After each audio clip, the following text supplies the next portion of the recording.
জয় যিশু।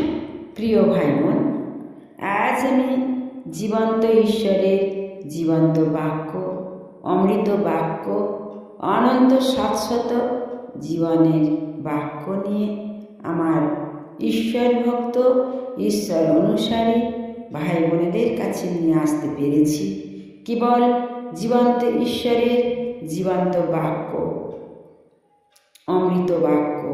তাই পিতা, পুত্র, পবিত্র আত্মাকে ধন্যবাদ দিই। মহান নামে প্রাণ ভরে গৌরব করে প্রশংসা করি। আর এই বাক্য যে বা যারা গ্রহণ করবে কর্মমহলে পৌঁছাবে, প্রত্যেককে জানাই আমার আন্তরিক ভালোবাসা ও জয় যিশু। আজ আমি ঈশ্বরের কিছু তত্ত্ব আমি আজ বলবো, যে বর্তমান কালের অধিকাংশ খ্রিস্ট বিশ্বাসীরাই তা জানে না। তারা ভীত, বিভ্রান্ত বা ক্রুদ্ধ হয়ে উঠবে। তারা নিজেদের সম্পর্কে করুণা বোধ করবে। অনেকেই ঈশ্বরকে প্রশ্ন করবে, আমার জীবনে এই অবস্থা কেন ঘটতে দিলে? তুমি কি আমাকে ভালোবাসো না? কেন তুমি আমাকে পরিত্যাগ করেছ? বহু খ্রিস্ট বিশ্বাসী মনে করে জীবনে দুঃখ, বেদনা, সমস্যা না থাকার নামই বিজয়। অথবা তারা বিশ্বাস করে যে যখন যুদ্ধ শেষ হয়ে গেছে তখন তাদের ব্যথা বেদনার উপশম ঘটেছে বা অর্থনৈতিক সমস্যার সমাধান হয়েছে, শুধু তখনই তারা বিজয়ী। প্রিয় ভাই বোন, যখন ঈশ্বরের কাছে এসে ডাকার পরও, ঈশ্বরকে ভালোবাসার পরও যখন খ্রিস্ট বিশ্বাসীদের সমস্যা, সংকট, রোগ, জ্বালা, যন্ত্রণা হয়, অবিশ্বাসীর মধ্যে তারা চলে যায়, অবিশ্বাসীর জায়গায় পৌঁছে যায়, তারা তখন বারংবার প্রভু যিশুকে, ঈশ্বরকে দোষারোপ করতে চায় অবিশ্বাসীর মতো, যে তোমাকে এত ভালোবাসি, হে ঈশ্বর, তবু কেন এত কষ্ট, কেন এত রোগ জ্বালা, কেন এত যন্ত্রণা, কেন এত আমাদের ব্যথা বেদনা, কেন আমরা ঘাত প্রতিঘাতের মধ্যে আমরা চলি, কেন আমাদের মধ্যে এত প্রলোভন? আমার খ্রিস্ট বিশ্বাসী ভাই বোনেরা ঈশ্বরের কাছে বারংবার এই প্রশ্ন তোলে। তাই ঈশ্বরের বড় কষ্ট হয়। কেন এরা প্রশ্ন তোলে? এরা জানে না এখনো পর্যন্ত যিশুকে বিশ্বাস করে, ঈশ্বরকে বিশ্বাস করে, কিন্তু এদের মধ্যে এখনো পর্যন্ত অবিশ্বাসীদের মতো হয়ে আছে। কেন? এরা ঈশ্বরকে সম্পূর্ণ জানে না। তাই ঈশ্বরের জ্ঞান এদের গভীরে পৌঁছায় না। কেন জানো? যে কিন্তু আমাদের জীবনের সমস্যা বা দুঃখ, ব্যথা বেদনা থাকবে না, ঈশ্বর এমন প্রতিশ্রুতি দেননি। তিনি আমাদের প্রতিশ্রুতি দিয়েছেন তার আশ্রয়ে আমরা শান্তি এবং জয় করার ক্ষমতা পেতে পারি। প্রিয় ভাই বোন, তিনি একবারও কি বলেছেন ঈশ্বরের পথে থাকলে, যিশুর পথে থাকলে ব্যথা বেদনা, দুঃখ, কষ্ট, জ্বালা, যন্ত্রণা আসবে না, বা তাদের পরিবার কেউ কোনো ক্ষতিগ্রস্ত হবে না, মারা যাবে না? একবারও কি ঈশ্বর বলেছেন? একবারও কি প্রতিশ্রুতি দিয়েছেন? দেননি। তবে তারা কেন ঈশ্বরের উপর এত আঘাত দেয়? ঈশ্বর বিশ্বাসী, যিশু বিশ্বাসী লোকেরাই এই ব্যবহার করে। তাই যিশু বিশ্বাসী লোকেরা অনেক ধ্বংসের মুখে চলে গেছে বা আরও যেতে চলেছে। কারণ ঈশ্বর বলেছেন সদা সর্বদাই তোমাদের এইগুলো আসবে, তোমরা শয়তানের মুখোমুখি দাঁড়াবে, যে কোনো মুহূর্তে মুহূর্তে শয়তান তোমাদের অ্যাটাক করবে। কেন না, ঈশ্বরের কথা যতই যিশুকে বিশ্বাস করুক, তারা ঈশ্বরের কথা পালন করে না, ঈশ্বরের কথা অনুযায়ী তারা চলে না, ঈশ্বরের উপর তারা সম্পূর্ণ বিশ্বাস রাখতে পারে না। তাই দেখে শয়তান সুযোগ খুঁজে তার অগ্নিবাণ নিক্ষেপ করবে ঈশ্বর বিশ্বাসী মানুষের উপর। আর সেই ঈশ্বর বিশ্বাসী মানুষেরা যাতে ঈশ্বরকে এই রকমভাবে কথা বলে, আর তারা যাতে ঈশ্বর থেকে, যিশু থেকে সরে যায়, সেই জন্য শয়তান সদা সর্বদাই ঈশ্বর বিশ্বাসী লোকেদের ওপর অগ্নিবাণ ছুঁড়তে চায়, আর ঈশ্বর থেকে, প্রভু যিশু থেকে তাদেরকে সরিয়ে নিতে চায়। ওগো খ্রিস্ট বিশ্বাসী আমার ভাই বোনেরা, কেন বোঝো না এইগুলো? এইগুলো যত বুঝবে, যত ঈশ্বর বাক্য বাণীর স্বাদ আস্বাদন করবে, ততই তোমরা ঈশ্বরের কাছে পৌঁছাবে। তাই বলছে কি দেখো, যে এই শাস্ত্রাংশটিকে পৌল সংগ্রামের মধ্যেও বিজয়ী দৃষ্টান্ত রূপে প্রজ্জ্বল হয়ে উঠেছেন। আবার কারাগারে বন্দী পৌলকে লক্ষ্য করুন। কঠিন শীতল মেঝের উপর তিনি বসে আছেন, নড়াচড়া করতে পারছেন না, কারণ তাকে কাঠের গুঁড়ির সঙ্গে তার হাত পা বেঁধে বাঁধা, তার পিঠের ক্ষতস্থান থেকে রক্ত ঝরছে। এই পরিস্থিতির মধ্যেও পৌলের অন্তঃসত্ত্বায় একটি অনুভূতি কাজ করে চলেছিল যে ঈশ্বর তার পরিস্থিতির নিয়ন্ত্রণ করবেন এবং এই বন্দি দশা থেকে ঈশ্বর তাকে উদ্ধার করবেন। প্রিয় ভাই বোন, যখন আদম হওয়া পাপ করেছিল, ঈশ্বর তাদের বলেছিল যে তুমি মাটি থেকে তোমার জন্ম, যতদিন না মাটিতে বিলীন হবে ততদিন তোমাদের মধ্যে থাকবে কণ্টক, শিয়াল কাঁটা আর কদ্রুপ। এই যন্ত্রণাগুলো তো মানুষের মধ্যে থাকবেই, প্রথমেই তো বলে দিয়েছে, কারণ আমরা ঈশ্বরের বিরুদ্ধ পক্ষ লোক। যতই হোক আমাদের মধ্যে তিনটে পাপের আত্মা আমাদের বর্তমান। একটা আমাদের আদি পিতা আদম হওয়ার যে পাপ করেছিল তার রক্ত।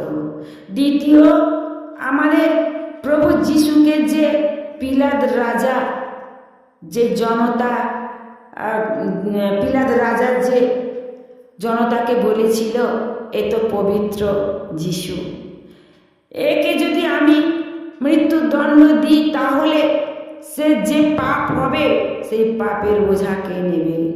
তখন জনসাধারণ বলেছিল এ পাপের বোঝা আমি নেব, আমরা নেব, আমার সন্তানেরা নেবে। সেই পিতৃপুরুষের সন্তান আজ আমরা, সেই পাপ। আর তৃতীয় পাপ হলো নিজেরা পাপ করি। সেই তিনটে পাপ আমাদের শিরায় শিরায় বহন করছে। তাই তো আজ জগতের মানুষ আদি পিতা ঈশ্বর তাকেই চিনল না, তাকেই বুঝল না, তার পথে এসেও তাকে দোষ সাব্যস্ত করে। দেখো এই পৌল, এই প্রভু যিশুর মানে একদম কাছের দূত, প্রভু যিশুর সঙ্গে এ কত ভালোবাসত, আর সেই দূত তাকে শয়তানে অ্যাট্রাক্ট করেছে। শয়তান তাকে কারাগারে বন্দি করেছে। শুধু কারাগারে বন্দি না, তাকে হাত পায়ে কাঠের গুঁড়ির মধ্যে বেঁধে পিঠে চাবুকের আঘাতে ক্ষত বিক্ষত করে তাকে রক্তাক্ত করেছে। সে কি করলো যেন? তিনি সেই কারাগারে, সেই অবস্থায় ঈশ্বরের ওপর একবারও দোষ সাব্যস্ত করে না। তিনি সেখানেই থেকে শ্রুতি বন্দনা তিনি শুরু করেছেন এবং তিনি ঈশ্বরের কাছে উদ্ধারের জন্য প্রার্থনা করছেন। মানে বিশ্বাস তিনি রাখেন যে আমাকে ঈশ্বর উদ্ধার করবে। এই বিশ্বাসে সেখানে তিনি চিৎকার করে আরাধনা শুরু করলো। দেখো, মানুষ চোখে আমি দেখতে পাই পৌল ধীরে ধীরে আকাশের দিকে, তার দুটি চোখ আর দুটি হাত আর চোখ তুললেন। আর এই পরিস্থিতির মাঝেও তার কণ্ঠ থেকে ঈশ্বরের উদ্দেশ্যে প্রশংসা, গীতি ও বন্দনা বেরিয়ে এলো। তার গম্ভীর কণ্ঠ কারাগারের চার দেয়ালের ধ্বনি প্রতিধ্বনিত হতে লাগলো। সিল ও তার সঙ্গে কণ্ঠ মেলাতে লাগলো। মানে তাকে যে পাহারা দিচ্ছিল তার নাম সিল, তাই সেই সিল পাহারাদারও তার সঙ্গে কণ্ঠ মেলাতে লাগলো। তাদের মিলিত কণ্ঠস্বর রাতের আকাশকে খান খান করে দিল। সমস্ত কারাকক্ষে ঈশ্বরের পরাক্রম উপস্থিতি বিরাজ করতে লাগলো। তাদের এই করুণ প্রার্থনা, করুণ আর্তনাদ, স্বর্গের আকাশ খান খান হয়ে গেল। তাহলে তাদের প্রার্থনার কত শক্তি! ঈশ্বর যখন তার প্রার্থনা বুঝলো, শুনলো এবং দয়া করতে শুরু করলো, সেই কারাকক্ষে যারা আছে সবাই উপলব্ধি করতে লাগলো সেই ঈশ্বরের মহিমাকে। হঠাৎ এক অলৌকিক কাজের মাধ্যমে ঈশ্বর পৌলের এই পরিস্থিতির মধ্যে অপ্রাকৃতভাবে হস্তক্ষেপ করলেন। ঈশ্বর শুধু যে অলৌকিকভাবে পৌল ও সিলের প্রয়োজন মেটালেন তাই নয়, ঐশ্বরিক পরাক্রমের প্রকাশের ফলে কারাপাল সপরিবারে পরিত্রাণ লাভ করল। মানে কারাগারের যত যে আছে, শুধু ওই পৌল আশীর্বাদ পায়নি বা উদ্ধার পায়নি, কারাগারে যতজন ছিল সবাইকে উদ্ধার করলো ঈশ্বর। এই কাঠে গড়িয়ে বাঁধা ক্ষত বিক্ষত পৌল ঈশ্বরের কাছে প্রার্থনা করেছিল, সকল কারাগারকে তুমি দয়া করো আর এদের তোমার মহিমা সকল কারাগারকে দেখাও। তাই ঈশ্বরের দয়া সেই কারাগারের সবাই পেল, সবাই উদ্ধার হলো এবং এমনকি পরিত্রাণও পেল। মানে অনন্ত জীবনের অধিকারী হলো, তারা নতুনের পরিণত হলো, তারা নতুন জীবন লাভ করলো। ঈশ্বর শুধু যে অলৌকিকভাবে পৌল সিলের প্রয়োজন মিটিয়েছিলেন তা নয়, তিনি এই কারাগারের সপরিবারের পরিত্রাণ লাভ করল। ঈশ্বরের উপর নির্ভর করলে, যিনি আপনাকে ভালোবেসে তার রক্তের দ্বারা আপনাকে উদ্ধার করেছেন, তার উপর আস্থা স্থাপন করলে এবং কৃতজ্ঞ হৃদয় হয়ে উঠলে এই একই অলৌকিক শক্তিও আপনি আপনার জীবনে লাভ করবেন। বিশ্বাসের পথে অগ্রসর হন, অলৌকিকতার প্রত্যক্ষ করুন। প্রিয় ভাই বোন, আজ বিশ্বাসীরা মুখে বলে আমরা যিশু বিশ্বাসী করি, কিন্তু তাদের বিশ্বাস কোথায়? যদি তাদের বিশ্বাস হতো, কেন প্রভুর পথে এখনো পর্যন্ত শয়তান তাদের বন্দী করে রেখেছে বিভিন্ন রোগ দিয়ে, বিভিন্ন শোক দিয়ে, বিভিন্ন সংকট বিপদ, এই রকম ঘাত প্রতিঘাত দিয়ে এখনো তাদেরকে শয়তান বন্দী করে রেখেছে। যদি তাদের মধ্যে দৃঢ় বিশ্বাস থাকতো, দৃঢ় ভক্তি থাকতো, সেই রকম যদি আরাধনা করত, তাহলে দেখো সে পৌল শুধু উদ্ধার হয়নি, উদ্ধার হয়েছিল সেই কারাগারের কারাকক্ষের সমস্ত কারাকক্ষের সকল মানুষ উদ্ধার হয়েছিল সেই দিন। তাহলে নিজেরা উদ্ধার হতে পারি না, নিজেরাও উদ্ধার হব, পরিবার উদ্ধার হবে, দেশ ও দশ উদ্ধার হবে। তাহলে আমাদের বিশ্বাসটা কোথায়? ঈশ্বরের পুত্র আমরা হতে চাই, কিন্তু আমরা হতে পারি না। এখনো পর্যন্ত প্রভু যিশু বা ঈশ্বরের ওপর বিশ্বাস আমরা রাখতে পারি না বলেই তাই আমাদের অলৌকিকতার কাজ আমরা দেখতে পাই না। তা আমরা করবোটা কি? তাই প্রিয় ভাই বোন, ঈশ্বর প্রত্যেকটা তার সন্তানদের এই প্রাণ শক্তি, অলৌকিক ক্ষমতা, বিশ্বাসের শক্তি ঢেলে দিয়েছে। ঈশ্বর বলেছেন, তোমরা আমাকে গ্রহণ করো, তোমাদের হৃদয়ে আমাকে নাও, বসাও, আর আমি সেই কাজগুলো করব।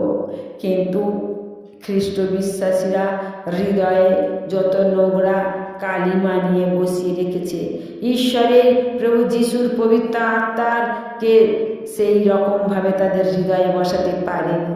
তাই ঈশ্বর তাদের হৃদয়ে বসে তাদেরকে চর্চা করতে পারেনি, তাদেরকে যে পরিচর্যা করবে, তাদের সেবা করবে, সেই সুযোগটা খ্রিস্ট বিশ্বাসীরা এখনো পর্যন্ত দিতে পারে না।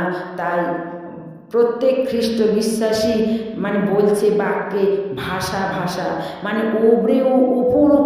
উপর তারা বিশ্বাস করে যে আমি যিশুকে বিশ্বাস করি, কিন্তু তারা যিশুকে এখনো পর্যন্ত বিশ্বাস করতে পারে না।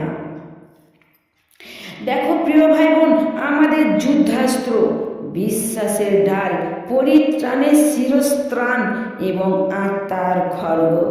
যদি সেই বিশ্বাস ঢাল হয়ে যদি না দাঁড়াতে পারি, তাহলে বিশ্বাসটা কোথায়? একটু কিছু হলে যদি আমরা যিশুকে দোষ দিই, ও প্রভু এত ডাকি, তবে কেন আমাদের এই এত কষ্ট? কেন কষ্ট?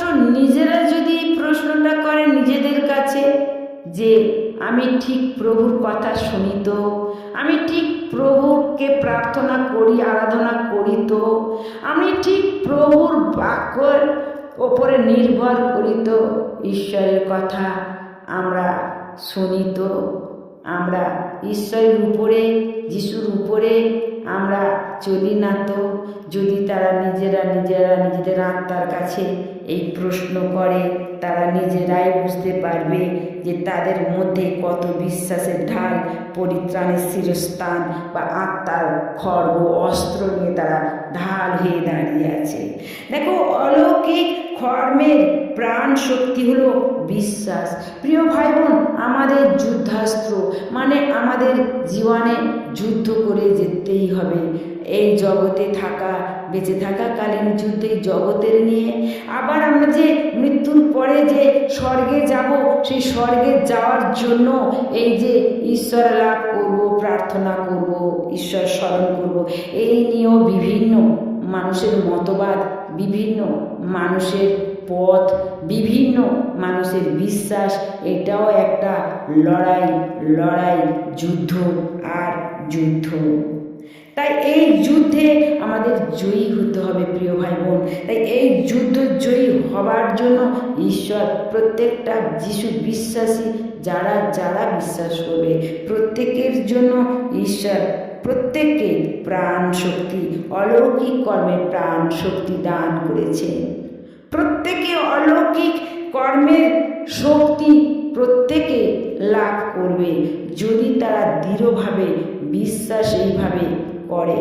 সবাই কি প্রিয় ভাই বোন বলো তো? সবাই তার স্বার্থের জন্য আমার সংসারে দয়া করো, আমার ছেলেপুলেদের ভালো করো, আমার এই দাও, ওই দাও, তাই দাও, সকল সময় চাকরের মতো যিশুকে খাটাবার জন্য ব্যস্ত হই। সব সময় যেন আমরা চাই আমি নিজেই সুখী হই, আমি নিজেই সুস্থ হই, আমি নিজেই ভালো থাকি, আমি নিজেই অনেক কিছু লাভ করি, আর কেউ যেন না করে। কিন্তু প্রভু যিশু বা ঈশ্বর বলছেন, সবাই আমার সন্তান, সবাই যেন লাভ করে। শুধু একা নয়, সবার জন্য প্রার্থনা করো। আর সবার জন্য প্রার্থনা করলে সবাই যখন দয়া পাবে, তাহলে আমার কি ক্ষমতা আছে প্রিয় ভাই বোন? সবার জন্য সবাইকে আমি কোনো উদ্ধার করতে পারবো? যিনি উদ্ধারকর্তা তার কাছে প্রার্থনা করতে হবে সবাইয়ের জন্য। সেই প্রার্থনার শক্তি ঈশ্বর দেবেন আর ঈশ্বর তাদের রক্ষা করবেন। তাহলে তার কাছে তো চাইতে হবে না। এই কাজটা না করে আবার আমরা ঈশ্বরের সঙ্গে এক আত্মায় মিলিত হব, ঈশ্বরের সঙ্গে কথা বলবো, ঈশ্বরের নিগূঢ়তত্ত্ব রস জানবো। এই যে ঈশ্বরকে লাভ করলে পরিত্রাণ পাবো, এইটাও মানুষের মধ্যে নেই। তারা আমার এটা দাও ওটা দাও, এই যে দয়ার দান মানুষ কি করে ঈশ্বরের সামনে দাঁড় করায়, প্রভু যিশুর সামনে দাঁড় করিয়ে দেয় এই চাহিদাটা চাওয়াটা। তখন ঈশ্বর বলে তোরা যখন জগতের কিছু চাইছিস নে, জগতের সব কিছু নিয়ে তোরা জগতে মেতে থাক। যখন সেই মানুষদের সব কিছু জগতের কিছু দেয় তখন জগতে তারা মেতে থাকে, তখন আর ঈশ্বরকে ভুলে যায়। যেমন তোমাদের একটা উদাহরণ দিই, যে হয়তো কেউ বলল হে প্রভু আমার স্বামী বা আমার কাজ নেই, আমার চাকরি নেই, আমার কাজ দাও, আমায় চাকরি দাও। কিন্তু যতক্ষণ না তাকে সেই দয়াটা আশীর্বাদটা করলো ততক্ষণ সে প্রভু যিশুর ওপর আক্ষেপ করতে থাকে, প্রভু হচ্ছে না কেন, দিলে না কেন, দিলে না কেন, দিলে না কেন, আক্ষেপ করে, দোষ সাব্যস্ত করে। কিন্তু কেন দিল না, প্রভু যে বা ঈশ্বর ভাবে যে ওকে দিলে তো আমার কাছ থেকে সরে যাবে, আমি যে ওকে বড় ভালোবাসি, ও ডাকছে, ও আমার সঙ্গে কথা বলছে, বড় ভালো লাগে। কিন্তু সে বোঝে না। তখন সে যখন বারবার ডাকতে থাকে তখন ঈশ্বর তাকে দয়া করে। তখন যখন সে কোনো চাকরি বা কোনো ব্যবসা করতে গেল তখন সেই চাকরি ব্যবসার জন্য সে আবার প্রার্থনা করতে লাগলো, হে প্রভু আমার ব্যবসাটা উন্নতি করে দাও, আমার ব্যবসাটা আরও অনেক যেন রানিং হয়, আরও অনেক উজ্জ্বল হোক। ঈশ্বর তাকে দিলেন। সেইভাবে যখন আরও উজ্জ্বল হতে লাগলো তার মন ব্যবসার দিকে, তার সময় থাকে না তখন ঈশ্বরকে ডাকতে। প্রিয় ভাই বোন, তার সময় থাকে না, সে তখন ঈশ্বর থেকে অনেক আলাদা হয়ে যায়। কিন্তু কেউ এইটাই বলে না, হে ঈশ্বর আমি নুন ভাত খাই, আমি তোমাকে চাই। যখন আমরা ঈশ্বরকে পেতে চাই, যিশুকে পেতে চাই, তখন আর কি করে, তখন নুন ভাত খেলেও শান্তি বা নুন ভাত খেলেও আমরা স্বর্গে যাব। যদি এই ব্যবসা আমার করে করে ঈশ্বরকে পেলাম না, ব্যবসায় উন্নতি আসে, উন্নতির টাকা পয়সা লেনদেন করতে করতে তারা কি করলো, ঈশ্বর থেকে বঞ্চিত হয়ে গেল। ধীরে ধীরে তারা টাকাকে দেখলো, ধন সম্পত্তিকে দেখলো, গাড়ি বাড়িকে দেখলো, ব্যবসা দেখলো, কিন্তু ঈশ্বরের দিকে আর তাকালো না। তখন ঈশ্বর থেকে বঞ্চিত হয়ে গেল। কি লাভ আমার প্রিয় ভাই বোন, কি লাভ, সামান্য কিছু তাতেই যথেষ্ট। কিন্তু আমরা স্বীকার করি না। আমরা চাই অনেক বাড়ি গাড়ি, আমাদের ছেলেপুলেরা অনেক বড়লোক হবে, অনেক ধনী হবে, অনেক ব্যবসা বাণিজ্য হবে। এইসব চিন্তা ভাবনা থেকে আমরা ঈশ্বর থেকে আলাদা হয়ে যাই। অনেক সময় আমরা ঈশ্বরকে হারিয়ে ফেলি। যদি বলি হে ঈশ্বর তুমি আমাদের দয়া করো, তোমাকে পেতে চাই প্রভু, তোমাকে পেতে চাই, জানি প্রভু তোমাকে পেলে সব পাওয়া হয়ে যাবে, আমরা সেইভাবে ঈশ্বরের আরাধনা করি না।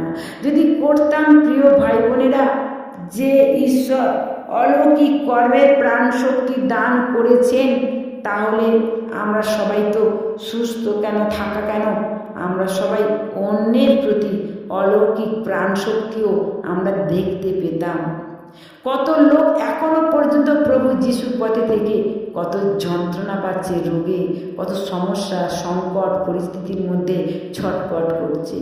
তবে কেন, তারা যদি প্রাণ শক্তি অলৌকিক কর্মের প্রাণ শক্তি যদি তাদের মধ্যে থাকতো তাহলে ছটফট কেন করতো? আমাদের মধ্যে নেই সেই বিশ্বাস, নেই সেই বিশ্বাস। তারা মুখে বলে আমি বিশ্বাস করি, কিন্তু অলৌকিক কর্মের প্রাণ শক্তি হলো বিশ্বাস। বিশ্বাস কাকে বলে? অলৌকিক কর্মের প্রাণ শক্তিকেই বলে বিশ্বাস। প্রিয় ভাই বোন, তাহলে তোমরা বলো মুখে যে আমি বিশ্বাস করি, ঠিক আছে আমি বিশ্বাস করলাম, তোমরা বিশ্বাস করো, তাহলে এই অলৌকিক কর্মের প্রাণ শক্তি দেখাও তোমাদের মধ্যে। কার মধ্যে আছে?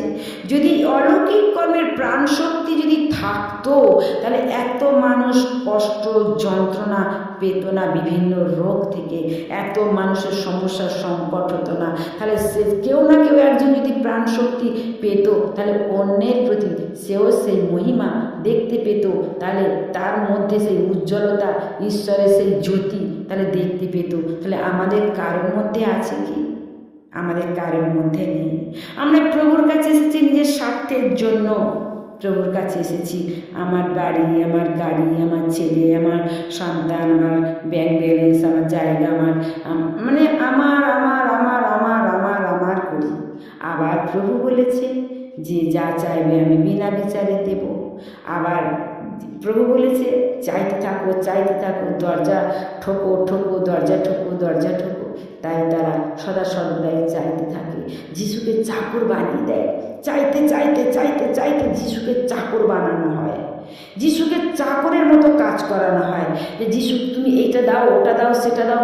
আমরা কিন্তু মন প্রাণ দিয়ে যিশুর চরণ ধরে কাঁদি না, প্রভু গো আমি যে তোমাকে চাই, তোমাকে ছাড়াই জগৎ আর কিছু জানি না, আমি আর কিছু চাই না, আমি শুধু তোমাকে চাই। আমার হৃদয়, আমার মন, আমার প্রাণ, আমার অন্তর তোমারই দেওয়া দান। তাই তোমায় চরণ তলে অঞ্জলি দিলাম। আমি যে তোমাকে চাই প্রভু, তুমি আমার কাছে এসো, দেখা দাও, ধরা দাও, আমার হৃদয়ে এসো বসো। আমরা কিন্তু এইভাবে প্রার্থনা করি না, দাও দাও, এটা দাও, ওটা দাও।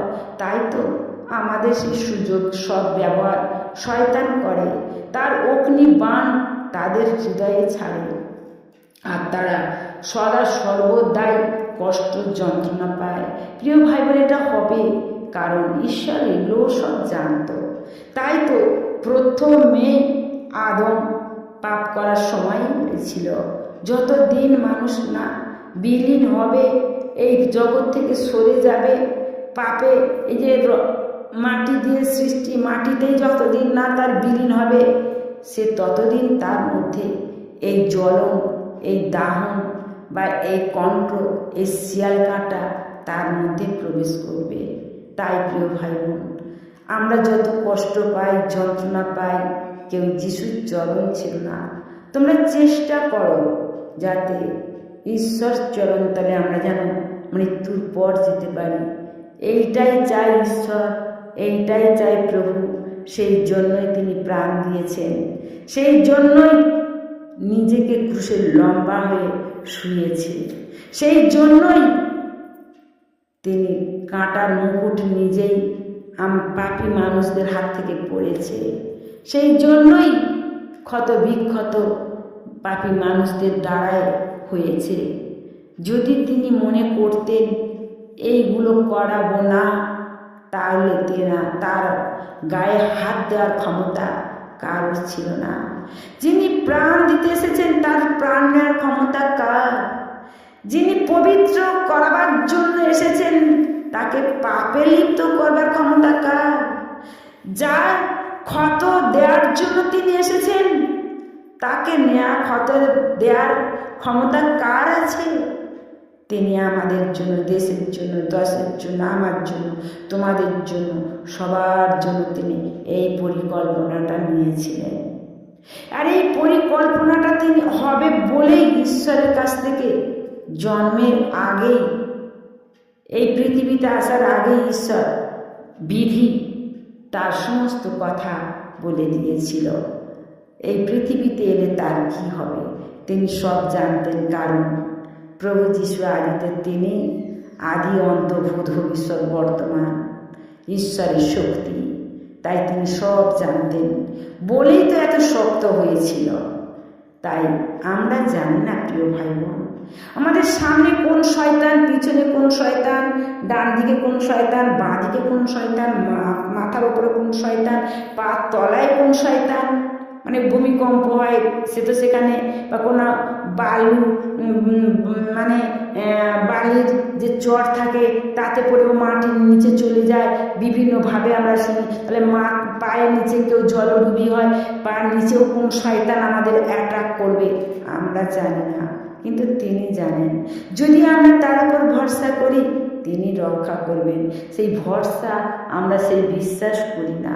তাই ঈশ্বরও চান এরা সেই শাস্তির মধ্যে বুঝুক, জানুক, চিনুক। যদি শাস্তি না পায় তাহলে এরা বুঝবে না, জানবে না, চিনবে না। তাই ঈশ্বরের কাছে যারা আসে তাদের ঈশ্বরকে, যদি ঈশ্বরের কথা না শোনে তাদেরকে ঈশ্বর শাস্তি দেন, তাদেরকেই ঈশ্বর শাস্তি দেন। যেমন জগতের দিকে বাবা মারা তার সন্তানেরা কোনো অন্যায় করে তাহলে সেই তাদের কি করে, যদি অন্যায় করে তাদেরকে শাস্তি দেয়।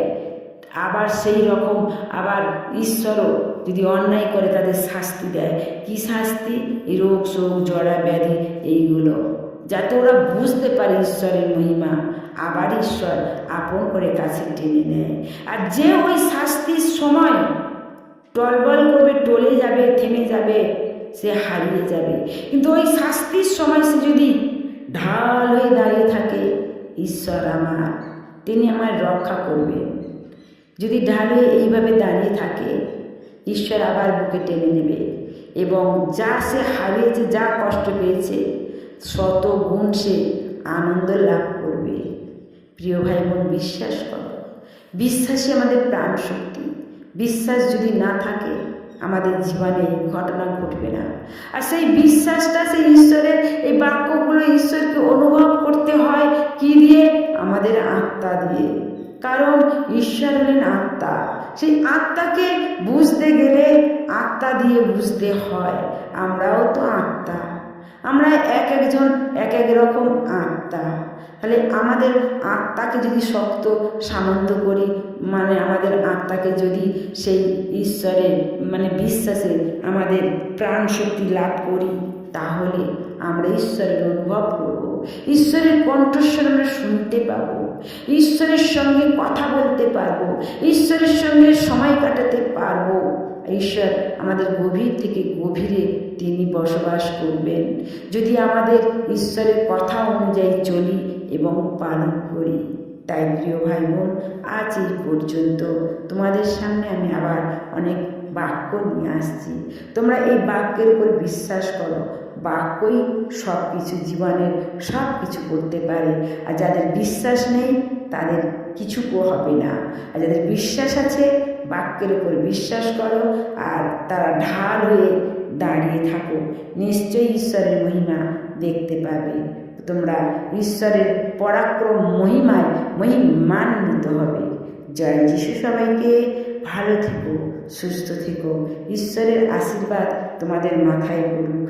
Amen, amen, amen.